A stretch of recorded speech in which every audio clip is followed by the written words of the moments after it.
Samba vo Filadelfii, Brazílčania si napravili chuť z úvodu majstrovstiev, tancovali do rána. Môj zápas číslo 4 na tohtoročných majstrovstvách sveta v Amerike bol opäť vo Filadelfii. Po 2 hodinách cesty sme sa blížili k štadiónu.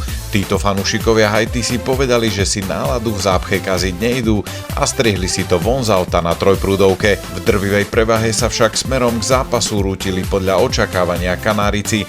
Pobavil tento jeden fanúšik v drese Talianska. Všetkým ale bolo jedno, kto je odkiaľ, aj fanúšikovia Brazílie a Haiti sa pred zápasom bavili spoločne. Samozrejme asi nikto netipuje, že by to mohlo skončiť inak ako výhrou Brazílie, ale v tom prvom zápase to teda vôbec nepotvrdili a ja som zvedavý. Naozaj, mohli ste vidieť, je to tu úžasné. Posledné odpočítavanie a ideme na to. Po remíze 1-1 s Marokom chceli Brazílčania rozhodnúť rýchlo. Našťastie pre väčšinu na štadióne sa im to podarilo. Už po polčase bolo po 2 góloch Kúňu a jednom Viniho 3-0.